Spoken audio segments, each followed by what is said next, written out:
எதையும் எளிதாக எடுத்துக்கொள்ளும் ரிஷபராசி நேயர்களே, இந்த ஹே விளம்பி ஆண்டு உங்களுக்கு பல நன்மைகளை வாழ்க்கையில் முன்னேற்றத்தையும் தருவதற்காக காத்திருக்கிறது.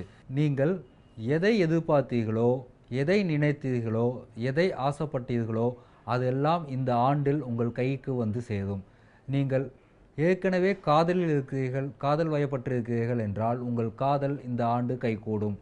உத்தியோகத்தை பொறுத்தவரை பணியில் இருப்பவர்களுக்கு பதவி உயர்வு அதிக சம்பளத்துடன் கைக்கு வரும். பங்குதாரர்களுடன் இணைந்து புதிய தொழில் தொடங்குவதற்கான ஏற்றமிகு காலம் இது.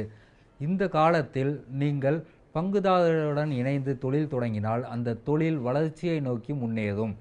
ஜூன், ஜூலை, ஆகஸ்ட் போன்ற மாதங்களில் உங்கள் உடல் நலத்தில் அதிக அக்கறை எடுத்துக்கொள்ள வேண்டும். உடல் நலத்தை பாதுகாப்பதற்காக அதிக கவனத்தை மேற்கொள்ள வேண்டும்.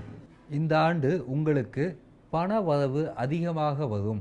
இதுவரை இருந்து வந்த பண பற்றாக்குறை, பணத்தட்டுப்பாடு இந்த ஆண்டு உங்களுக்கு ஏற்படாது.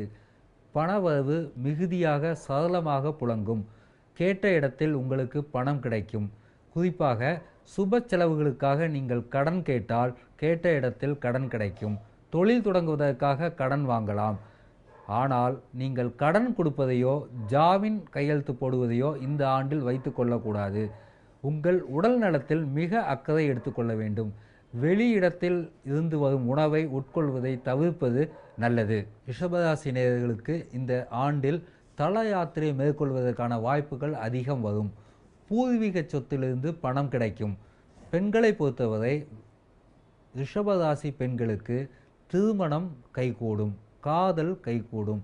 வீட்டில் சுப செலவுகள், சுப நிகழ்ச்சிகள் நடப்பதற்கான வாய்ப்புகள் உண்டு. பதவியில் இருக்கும், பணியில் இருக்கும் ரிஷபராசி நேயர்களுக்கு பதவி உயர்வு மட்டுமின்றி நல்ல பண ஊதிய உயர்வும் ஏற்படும். பணியில் இருக்கும் ரிஷபராசி நேயர்களுக்கு பணியிட மாற்றம் என்பது பதவி உயர்வுடன் ஊதிய உயர்வுடன் ஏற்படும்.